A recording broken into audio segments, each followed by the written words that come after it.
Satu minggu, api membara membakar TPA Jatiwaringin. Ratusan warga terserang ispa.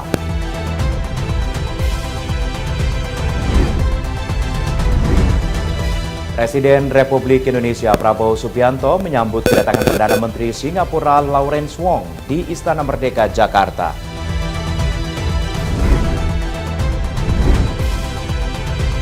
Mocaba tidak menghadiri pemakaman sang ayah, Ali Khomeini. Halo, selamat petang pemirsa. Anda menyaksikan Berita Nasional Petang edisi Senin 6 Juli 2026. Selain beberapa informasi tadi, kami juga masih mempunyai beragam informasi menarik lainnya bersama saya, Ishaka.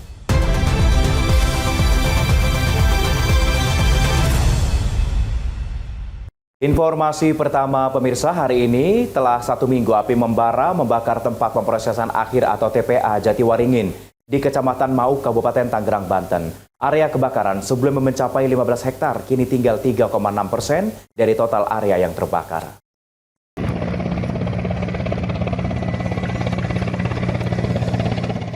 Api membakar di tempat pemrosesan akhir atau TPA Jatiwaringin, Kecamatan Mau, Kabupaten Tangerang, Banten yang belum padam pada Senin 6 Juli 2026. Upaya pemadaman dilakukan secara terpadu. Nyala api dimatikan, diberi air dari bawah, disuntik ke bawah dari atas helikopter jalan terus pemadam kebakaran.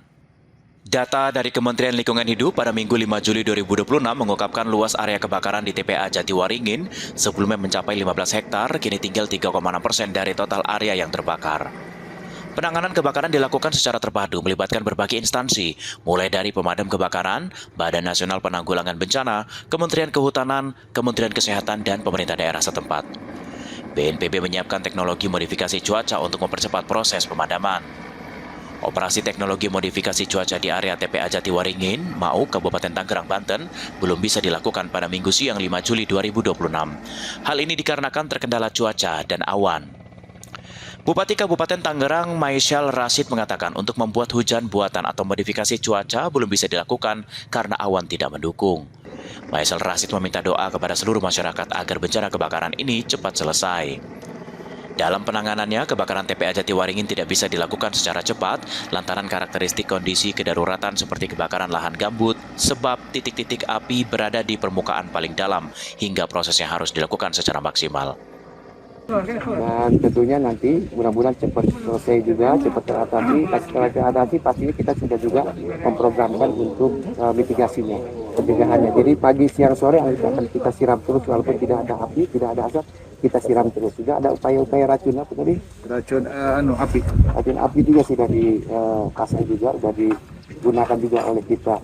Jadi ini bahagian daripada upaya kita. Setelah ini selesai, insya Allah mitigasinya akan kita jalankan. Tadi antara ini adalah siraman pagi, siang, sore secara komprehensif di lokasi ini yang bisa dijamah, ya. Yang keduanya ya tentunya kita harus supaya antisipasi dengan masyarakat apabila nanti ada asap dan sebagainya.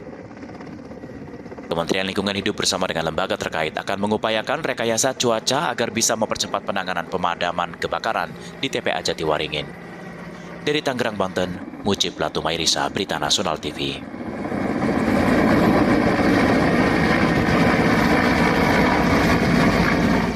Sementara itu, korban kebakaran TPA Jatiwaringin di Kabupaten Mau, Kabupaten Tangerang, Banten mencapai ratusan orang. Mereka mengungsi menghindari dampak buruk dari asap kebakaran. Tercatat, 154 warga mengalami infeksi saluran pernapasan akut atau ISPA.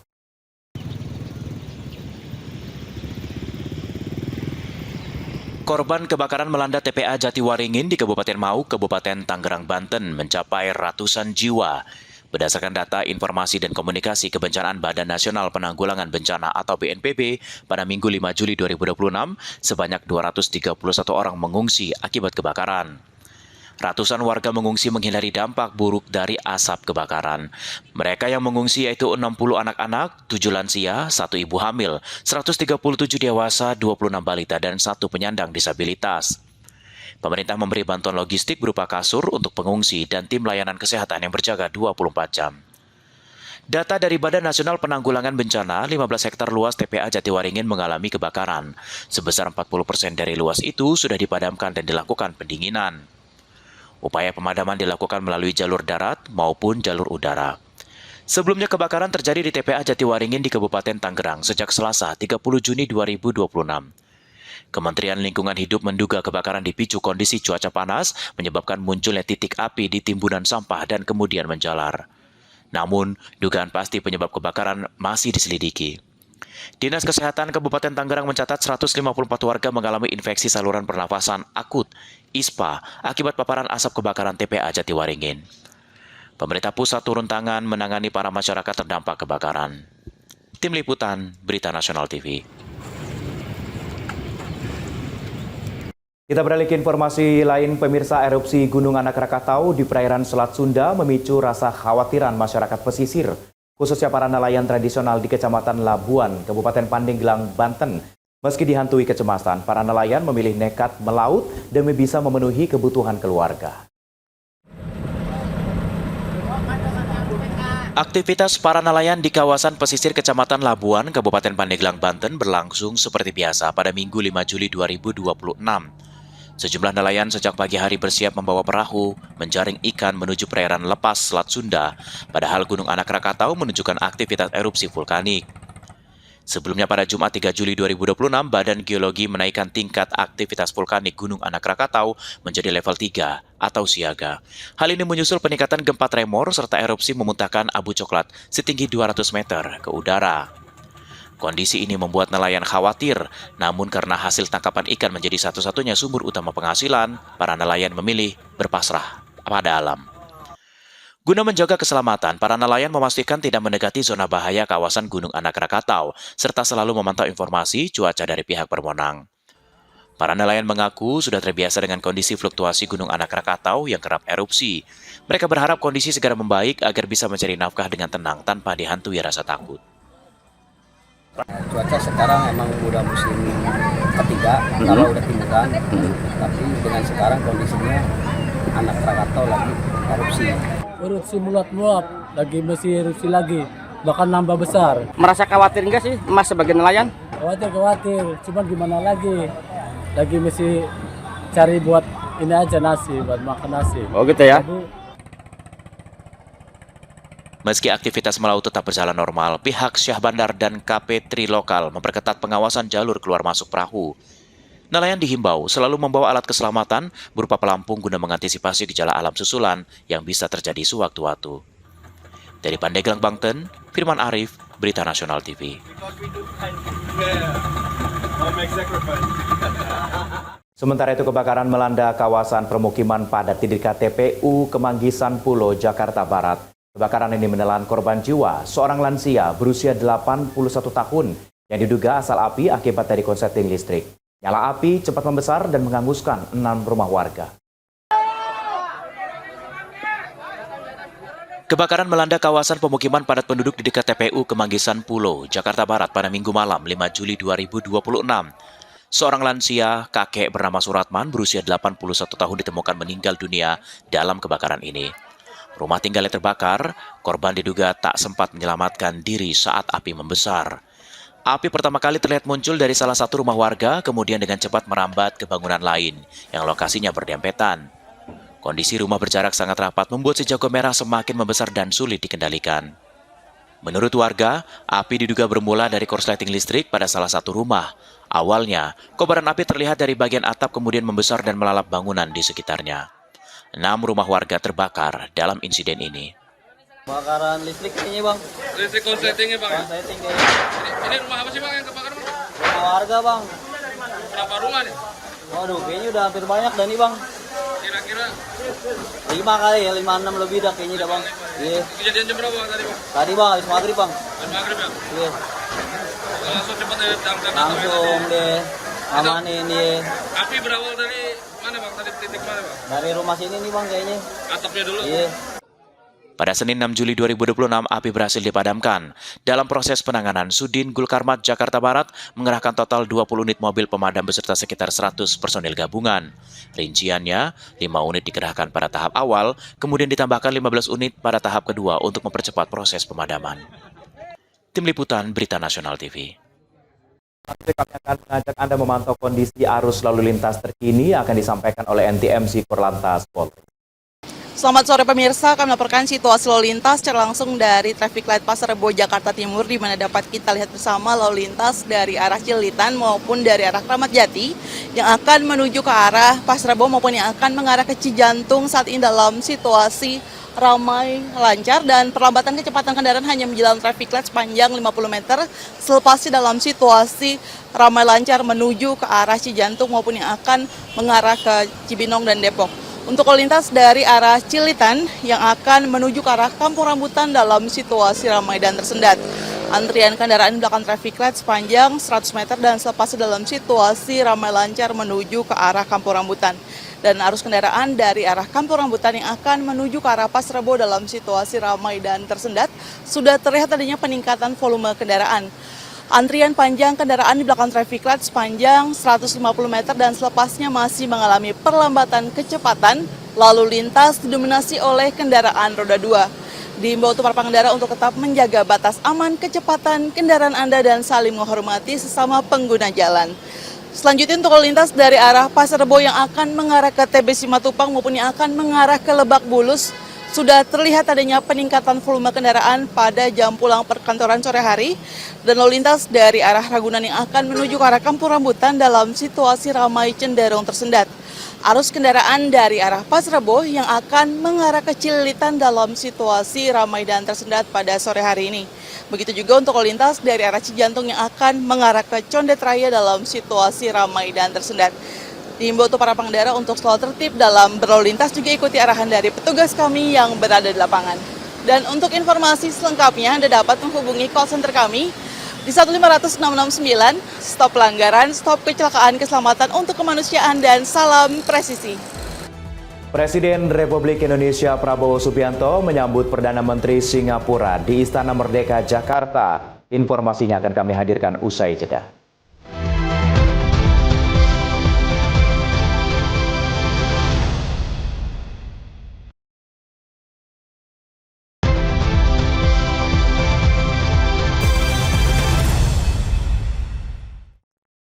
Anda kembali bersama kami di Berita Nasional Petang. Pemirsa, Presiden Republik Indonesia Prabowo Subianto menerima kunjungan kenegaraan Perdana Menteri Singapura Lawrence Wong di Istana Merdeka, Jakarta pada hari ini. Pertemuan kedua pemimpin diharapkan bisa memperkuat kerjasama strategis sekaligus menindaklanjuti berbagai kesepakatan yang telah dicapai sebelumnya.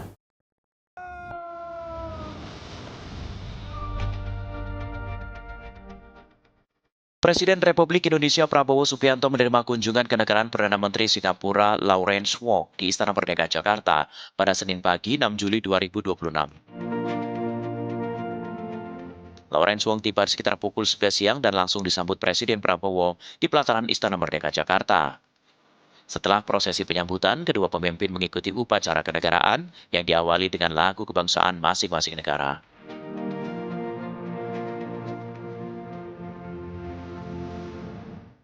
Prabowo dan Wong kemudian memperkenalkan delegasi dari Indonesia dan Singapura sebelum melanjutkan pertemuan di ruang kredensial.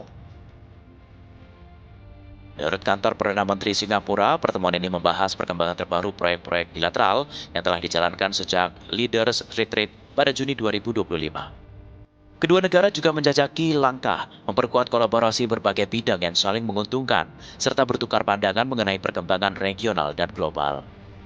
Pertemuan ini menjadi pertemuan kedua antara Presiden Prabowo dan Perdana Menteri Lawrence Wong. Sebelumnya, dalam Leaders Retreat di Singapura pada Juni tahun lalu, Indonesia dan Singapura berhasil mencapai 19 kesepakatan strategis di berbagai sektor, serta menandatangani 5 nota kesepahaman sebagai wujud penguatan hubungan bilateral kedua negara. Tim Liputan, Berita Nasional TV. Kita beralih ke informasi lain. Pemirsa, Panitia Khusus Papua DPD RI menyatakan keprihatinan atas rangkaian kekerasan yang kembali terjadi di sejumlah wilayah Papua. Dalam masa kerja 6 bulan, Pansus akan memfokuskan pembahasan pada isu keamanan, dugaan pelanggaran HAM, serta pelaksanaan proyek strategis nasional sebagai dasar penyusunan rekomendasi kebijakan. Panitia Khusus Papua DPD RI menyampaikan keprihatinan atas rangkaian kekerasan yang terjadi dalam beberapa hari terakhir di Papua, termasuk seorang pilot asal Amerika Serikat tewas di Yahuikumo dan sejumlah warga sipil di Intan Jaya. Pansus menilai rentetan peristiwa ini menunjukkan persoalan keamanan di Papua belum terselesaikan dan memerlukan perhatian serius dari pemerintah serta seluruh pemangku kepentingan. Dalam masa tugas selama 6 bulan, Pansus Papua akan menginventarisasi berbagai persoalan di Papua dengan fokus pada isu keamanan, dugaan pelanggaran hak asasi manusia, serta proyek strategis nasional berjalan di wilayah Papua. Pansus juga berencana mengundang pemerintah dan melakukan advokasi ke Papua untuk menghimpun masukan dari berbagai pihak sebelum menyusun rekomendasi kebijakan. Ada dua hal yang kita mau fokus di situ. Pertama, mengenai masalah keamanan yang di dalamnya seperti tadi yang sudah disampaikan termasuk pelanggaran HAM dan lain sebagainya. Yang kedua adalah PSN. PSN ini masalah yang cukup serius sekarang ini. Memang PSN-nya bukan hanya di seluruh Indonesia, tetapi masalah yang paling menjadi perhatian kita adalah masalah PSN di Papua. Dan kedua, Pansus Papua DPD RI berharap penyelesaian konflik di Papua bisa dilakukan melalui dialog dan pendekatan lebih menyeluruh agar keamanan masyarakat bisa terwujud serta korban sipil tidak terus berjatuhan. Dari Jakarta, Mahendra Dewananta, Fahim Ibrahim, Berita Nasional TV. Pemerintah melalui Kementerian Haji dan Umroh mengungkapkan biaya ibadah haji tahun 2027 berpotensi mengalami kenaikan. Sejumlah faktor eksternal seperti pelemahan nilai tukar rupiah hingga penyesuaian layanan pemerintah Arab Saudi yang menjadi penyebab mendorong biaya penyelenggaraan haji tahun depan. Pemerintah melalui Kementerian Haji dan Umroh mulai memberi sinyal potensi kenaikan biaya penyelenggaraan ibadah haji atau BPIH 2027. Sejumlah faktor eksternal seperti pelemahan nilai tukar rupiah, kenaikan harga aftur hingga penyesuaian layanan pemerintah Arab Saudi yang disebut menjadi penyebab berpotensi mendorong biaya penyelenggaraan ibadah haji tahun depan. Menteri Haji dan Umrah Muhammad Irfan Yusuf mengakui kemungkinan kenaikan biaya haji, namun besaran angka masih akan dibahas bersama dengan DPR sebelum ditetapkan. Menurut Irfan, pemerintah masih menyusun usulan anggaran selanjutnya akan dibahas bersama dengan DPR. Meski ada potensi kenaikan, Irfan memastikan pemerintah akan berupaya agar biaya haji tetap terjangkau bagi masyarakat. Manhaj menjelaskan sejumlah faktor di luar kendali pemerintah turut mempengaruhi penyusunan biaya haji. Karena itu Kementerian Haji dan Umrah bersama dengan Komisi 8 DPR mulai menghitung besaran biaya yang dinilai layak sekaligus tidak memberatkan jamaah. Kita tidak bisa mengelak depresiasi mata uang kita, nilai harga dari aftur, dan pemerintah Saudi juga merubah beberapa layanan, meningkatkan beberapa layanan yang otomatis juga akan berpengaruh pada harga dari layanan itu sendiri. Sehingga kita mulai menghitung-hitung dengan teman-teman DPR, Komisi 8, berapa harga yang layak, yang pantas, dan tentu yang tidak memberatkan kepada jamaah haji kita. Nanti akan kita bicarakan, kita bahas dengan teman-teman dari Panja DPR. Dari Jakarta, Ade Chandra, Berita Nasional TV. Menteri Sosial dan Gubernur DKI Jakarta menghadiri open house sekolah rakyat untuk orang tua dan juga calon siswa di Sekolah Rakyat Menengah Atas 10 Jakarta Selatan. Di sini Gubernur DKI Pramono Anung mendukung penuh dan akan membantu mencairkan lahan tambahan untuk sekolah rakyat. Menteri Sosial Saifullah Yusuf bersama dengan Gubernur DKI Jakarta Pramono Anung menghadiri acara open house sekolah rakyat bagi orang tua dan calon siswa yang digelar di Sekolah Rakyat Menengah Atas 10 Jakarta pada Jumat 3 Juli 2026. Gubernur DKI Jakarta Pramono Anung melihat perkembangan para siswa yang berada di sekolah rakyat selama 1 tahun terakhir. Pramono kagum melihat perkembangan para siswa dengan penampilan yang disuguhkan seperti pidato dalam 3 bahasa, tarian, karate hingga puisi. Pramono berharap para siswa menjadi inspirasi ke depan sehingga siswa sekolah rakyat menjadi anak-anak yang tangguh. Sekolah rakyat gagasan Presiden Prabowo Subianto bisa menjadi harapan keluarga tidak mampu untuk mendapatkan akses pendidikan berkualitas. Tidak hanya itu, Gubernur DKI Jakarta juga mendukung penuh dan membantu mencarikan lahan tambahan untuk sekolah rakyat. Pemerintah DKI Jakarta akan memberikan support dukungan sepenuhnya untuk sekolah rakyat yang ada di Jakarta ini. Seperti kita ketahui, harapannya sekarang ini sebenarnya di tahun pertama ada kurang lebih 470 siswa dan ada 408 yang memenuhi kriteria. Di tempat ini ada 190 yang menerima KJP. Yang menarik dalam diskusi saya dengan Pak Menteri Sosial tadi, karena memang saya melihat secara langsung bahwa achievement atau capaian yang luar biasa dari anak-anak dari keluarga yang tidak beruntung dan semangatnya sama dengan apa yang menjadi keinginan dasar pemerintah DKI Jakarta, sehingga yang tadi harapan Bapak Presiden untuk bisa menambah sampai dengan 1.000 siswa, Pak Menteri, kami akan secara mendalami ini dan menyiapkan lokasi yang mungkin bisa digunakan untuk boarding sekolah rakyat untuk 1.000 siswa. Kepada Pramono, Menteri Sosial Saifullah Yusuf menjelaskan mengenai arahan Presiden Prabowo Subianto tentang penambahan kapasitas sekolah rakyat hingga mampu menampung 1.000 siswa. Penambahan kapasitas tidak hanya di Jakarta, namun diberikan ke daerah lain. Di Jakarta membutuhkan percepatan karena saat ini hanya memiliki 1 sekolah rakyat permanen. Lebih jauh, Saifullah Yusuf juga menjelaskan saat ini terdapat 10 titik sekolah rintisan menampung 1.000 siswa dan 8 diantaranya dalam proses renovasi. Salah satunya adalah gedung milik LAN di Pejompongan, Marunda, dan Curug. Untuk sekolah rintisan itu kita menggunakan gedung-gedung sementara yang dimiliki oleh pemerintah yang dinyatakan layak oleh Kementerian PU. Nah, dalam rangka untuk bisa menampung 1.000 siswa itu kita mendapatkan sekitar 10 titik. Dari 10 titik itu ada 8 yang sudah dalam proses renovasi. Salah satunya adalah di gedung milik LAN Pejompongan. Setelah itu ada di Marunda, ada lagi juga di Curug. Yang semuanya khusus untuk sekolah rintisan gedung sementara DKI Jakarta. Dari Jakarta, Anggada Agung, Berita Nasional TV. Informasi dari dunia internasional akan kami hadirkan usai jeda. Tetaplah bersama kami.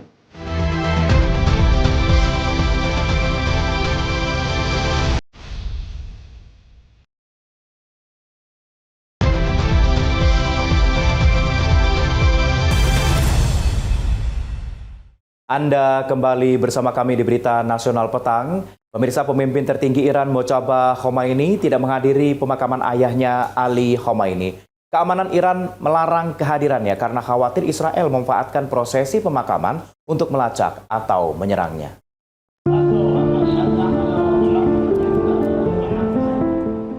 Mojtaba Khomeini mengajukan permohonan menghadiri sekaligus memimpin prosesi pemakaman Ali Khomeini di Mashhad pada Kamis 9 Juli 2026. Namun permintaan ditolak aparat keamanan Iran. Keputusan ini diambil setelah muncul kekhawatiran bahwa Israel bisa memanfaatkan momen pemakaman untuk melacak lokasi Mojtaba atau melancarkan serangan terhadapnya.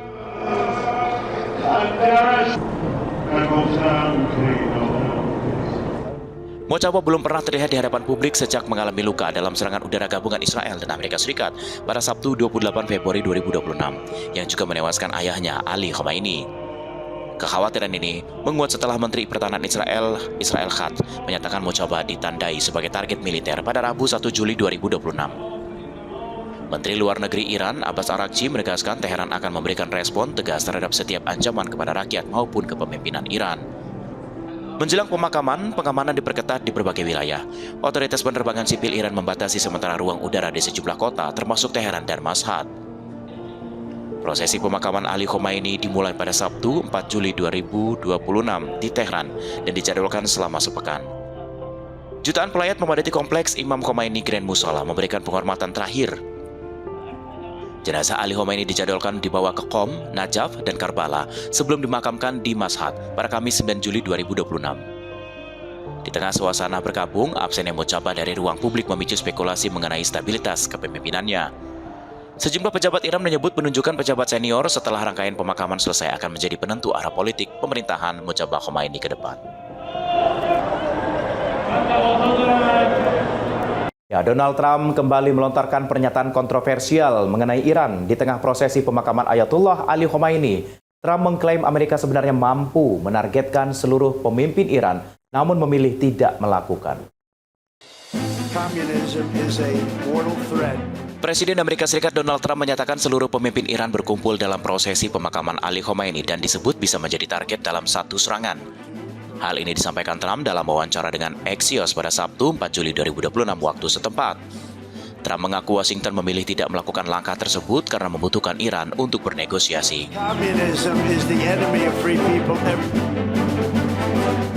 Trump mengaku terkejut melihat jutaan warga Iran menangisi kematian Ali Khomeini.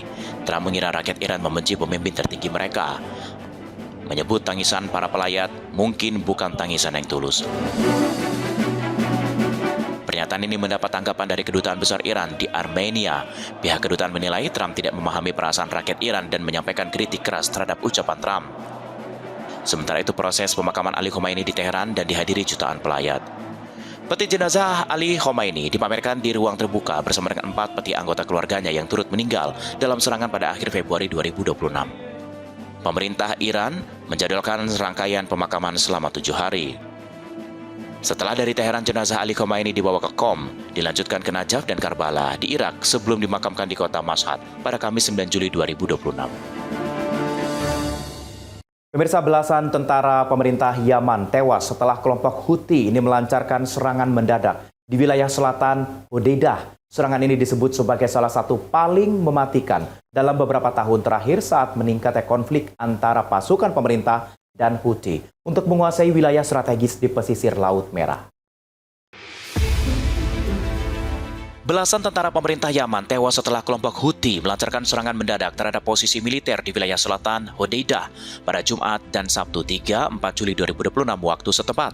Dilansir dari Instagram @Al-Jazeera, sedikitnya 16 tentara pemerintah Yaman tewas dan puluhan lain terluka setelah kelompok Houthi melancarkan serangan mendadak terhadap barak militer di selatan Hodeidah. Menurut pejabat militer pemerintah Yaman, serangan dilakukan saat pertempuran di wilayah barat negara ini kembali meningkat. Serangan ini menargetkan posisi militer pemerintah di Provinsi Hodeidah, wilayah yang menjadi salah satu titik paling strategis dalam konflik Yaman karena berada di jalur pesisir Laut Merah yang vital bagi perdagangan dan pelayaran internasional. Pemerintah menyebut kelompok Houthi berupaya merebut kembali wilayah yang sebelumnya berada di bawah kendali pasukan pemerintah. Kedua pihak terus memperkuat posisi mereka di sepanjang pesisir barat Yaman. Bentrokan terbaru ini menjadi indikasi meningkatnya eskalasi konflik yang berlangsung lebih dari 1 dekade. Perserikatan Bangsa-Bangsa memperingatkan peningkatan pertempuran bisa memperburuk krisis kemanusiaan di Yaman. Menurut PBB, konflik ini menjadi salah satu krisis kemanusiaan terburuk di dunia. Jumlah korban tewas dalam serangan ini dikonfirmasi pejabat pemerintah Yaman, namun belum diverifikasi secara independen oleh otoritas internasional. Informasi seputar Piala Dunia akan kami hadirkan usai jeda, tetaplah bersama kami.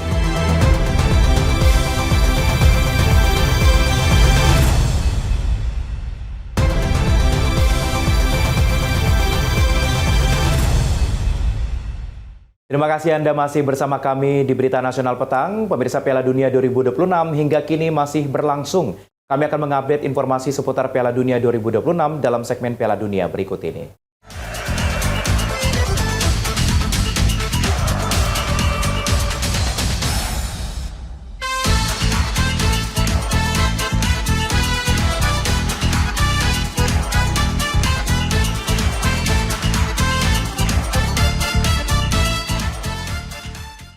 Pemirsa, Norwegia melaju ke perempat final Piala Dunia 2026 usai menggugurkan Brasil 2-1. Erling Haaland menjadi pahlawan dengan mencetak 2 gol di penghujung laga. Selanjutnya, Norwegia menghadapi Inggris di perempat final.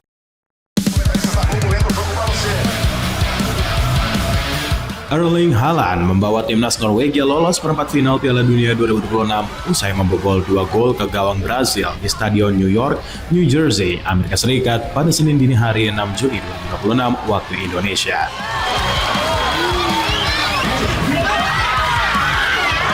Hasil akhir Brasil versus Norwegia berakhir dengan skor 1-2 melakoni laga babak 16 besar Piala Dunia 2026. 2 gol mengunci kemenangan Norwegia.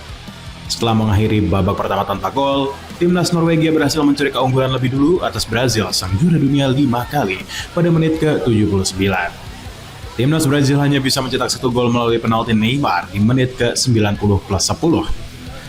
Hasil ini membuat langkah Brasil di Piala Dunia 2026 terhenti di babak 16 besar.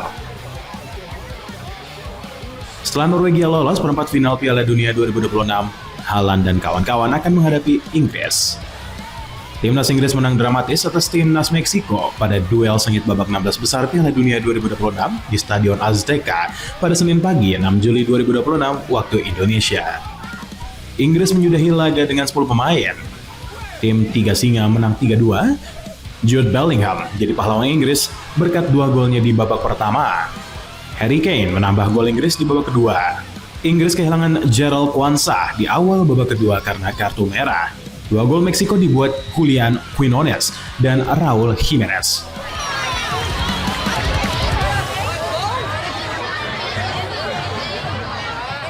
Ya, ini kemenangan telak Maroko atas Kanada pada babak 16 besar Piala Dunia 2026 disambut meriah oleh para pendukung di Den Haag, Belanda. Perayaan berakhir ricuh hingga memaksa polisi turun tangan.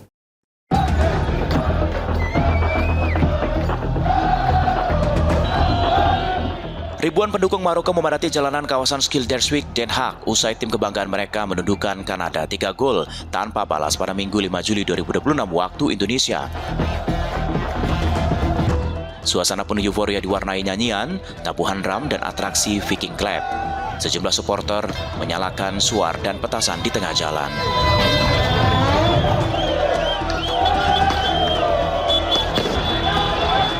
Perayaan berubah menjadi kerusuhan setelah terjadi bentrokan singkat di lokasi. Polisi huru-hara diterjunkan membubarkan kerumunan dan mengendalikan situasi. Pihak berwenang memberlakukan langkah darurat di sebagian kawasan di Schilderswijk hingga larut malam demi menjaga keamanan.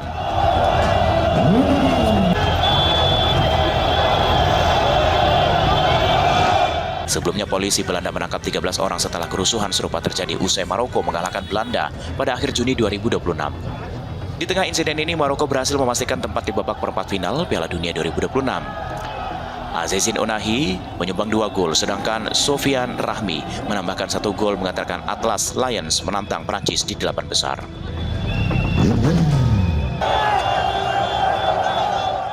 Ya, ini timnas Maroko terus melanjutkan perjalanan impresif di Piala Dunia 2026. Kemenangan telak 3 gol tanpa balas atas Kanada membawa Atlas Lions melaju ke babak perempat final dan disambut meriah oleh ribuan pendukung di Rabat. Suasana penuh kegembiraan menyelimuti Stadion Moulay El Hassan Rabat usai Maroko memastikan kemenangan 3-0 atas Kanada di babak 16 besar Piala Dunia 2026.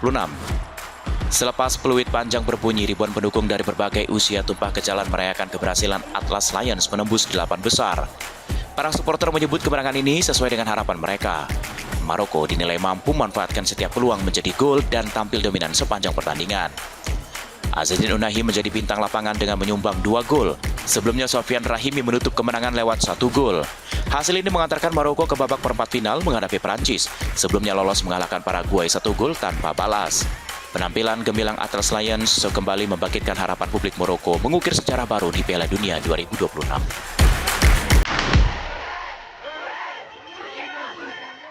Informasi seputar Piala Dunia lainnya akan kami hadirkan usai jeda, tetaplah bersama kami.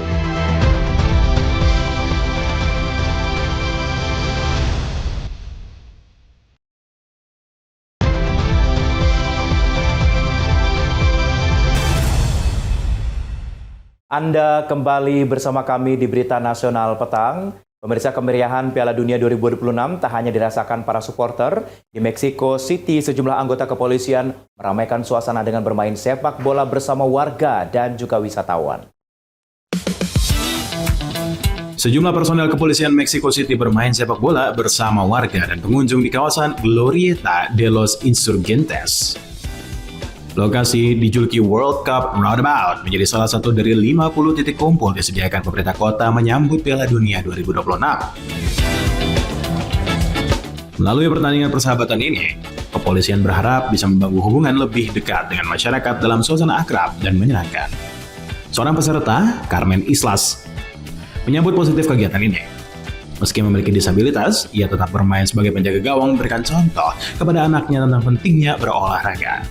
Namun tak semua warga setuju dengan inisiatif ini. Sebagian menilai aparat seharusnya lebih memfokuskan diri pada tugas menjaga keamanan, terlebih di tengah kondisi keamanan menjadi perhatian.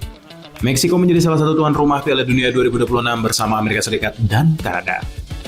Negara ini menggelar 13 pertandingan, termasuk laga babak 16 besar antara Meksiko lawan Inggris akan menjadi pertandingan terakhir di tanah Meksiko pada turnamen kali ini. Seorang seniman miniatur di India menyambut demam Piala Dunia 2026 dengan cara yang tak biasa. Ia mengukir 3 maskot turnamen lengkap dengan trofi dan juga bola yang berukuran sangat kecil menggunakan media kapur. Inilah karya miniatur buatan seniman asal Odisha, India Timur. India berhasil mencuri perhatian publik.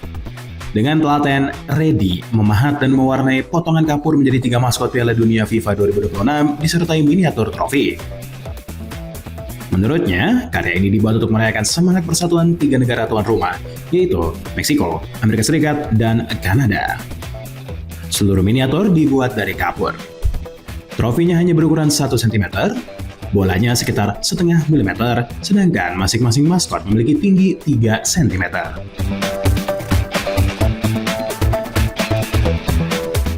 Meski tetap bekerja penuh waktu, Reddy menyelesaikan seluruh proyek ini dalam waktu 2 hari. Seniman yang namanya pernah tercatat dalam rekor dunia Guinness berkat sendok kayu terkecil di dunia ini mengaku kerap membuat miniatur merespons berbagai peristiwa besar, termasuk ajang olahraga internasional. Kali ini ia mengabadikan 3 maskot Piala Dunia 2026, yaitu Maple, si rusa besar dari Kanada, Zayu, si jaguar dari Meksiko, dan Clutch, si elang botak dari Amerika Serikat.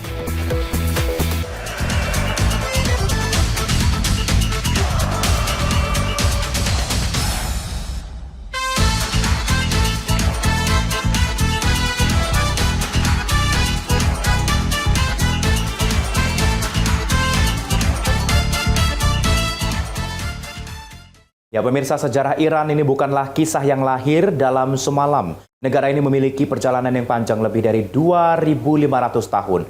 Dimulai dari kejayaan Kekaisaran Persia kuno, runtuh oleh penaklukan besar, kemudian bangkit kembali dalam berbagai dinasti. Hingga akhirnya berubah menjadi Republik Islam Iran, yang kini menjadi salah satu kekuatan paling berpengaruh di Timur Tengah. Seperti apa sejarah Persia? Berikut tayangannya untuk Anda.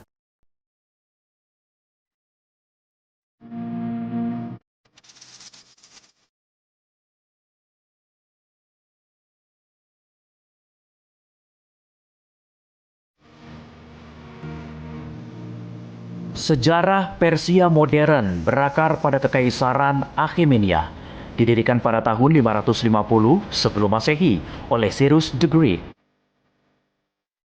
Cyrus berhasil menaklukkan kerajaan Media, Lydia, dan Babilonia. Wilayah kekuasaannya membentang dari Asia Tengah, Timur Tengah, hingga sebagian Eropa Timur. Ia dikenal sebagai pemimpin yang toleran. Salah satu peninggalannya adalah silinder Cyrus, yang sering disebut sebagai salah satu piagam hak asasi manusia tertua di dunia. Setelah Cyrus, kekuasaan dilanjutkan oleh Darius I. Pada masa inilah, administrasi pemerintahan diperkuat, sistem pajak diperkenalkan, dan ibu kota megah Persepolis dibangun. Namun Persia juga menghadapi perang besar, terutama melawan negara kota Yunani seperti Athena dan Sparta. Konflik ini dikenal sebagai Perang Yunani-Persia. Kekaisaran ini akhirnya runtuh pada 330 sebelum Masehi setelah ditaklukkan oleh Alexander the Great. Setelah era Yunani dan Parthia, Persia kembali berjaya di bawah Kekaisaran Sasania. Namun pada abad ke-7 Masehi, wilayah ini ditaklukkan oleh pasukan Arab Muslim. Sejak saat itu, Islam menjadi agama yang dominan di Persia. Meski demikian, identitas budaya Persia tetap bertahan dan justru memperkaya peradaban Islam. Pada abad ke-16, dinasti Safawi bangkit dan menjadikan Syiah sebagai mazhab resmi negara. Keputusan ini membentuk identitas Iran hingga hari ini.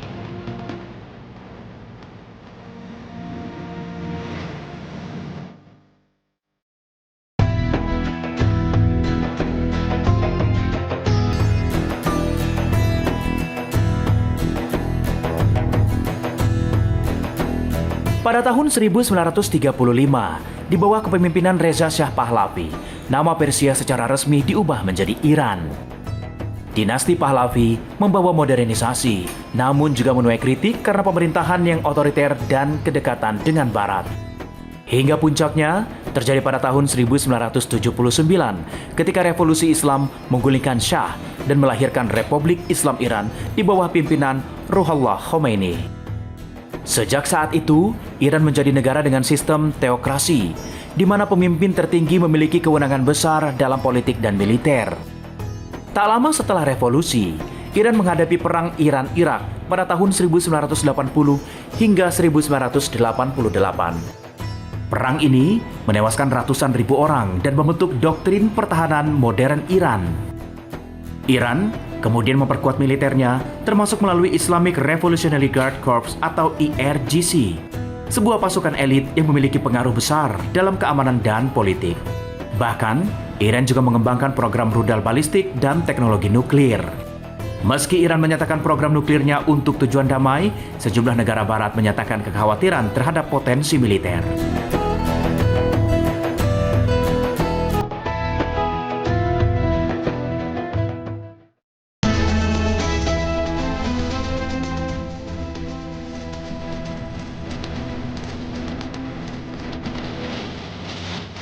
Ada beberapa faktor yang membuat Iran diperhitungkan dunia. Pertama, kekuatan militer dan jaringan pengaruh regional.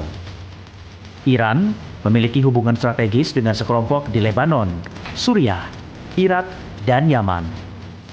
Kedua, posisi geografis Iran menguasai jalur strategis Selat Hormuz. Tempat sekitar 1/5 distribusi minyak dunia melewati jalur ini. Ketiga, ketegangan ideologis. Sejak tahun 1979, hubungan Iran dengan United States memburuk. Sementara terhadap Israel, Iran secara terbuka menolak legitimasi negara tersebut. Faktor-faktor inilah yang membuat Iran dipandang sebagai ancaman strategis oleh sebagian negara, terutama dalam konteks keamanan regional dan stabilitas Timur Tengah.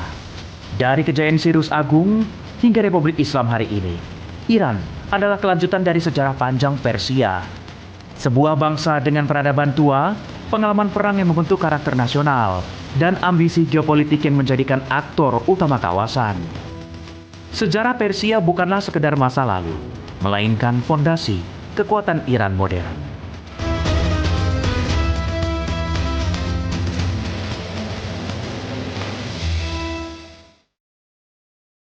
Pemirsa, informasi tadi juga sekaligus mengakhiri perjumpaan kita di Berita Nasional Petang kali ini. Akhirnya saya Ishakan yang mewakili seluruh kru dan kerabat kerja yang bertugas pamit dari hadapan Anda. Selamat petang.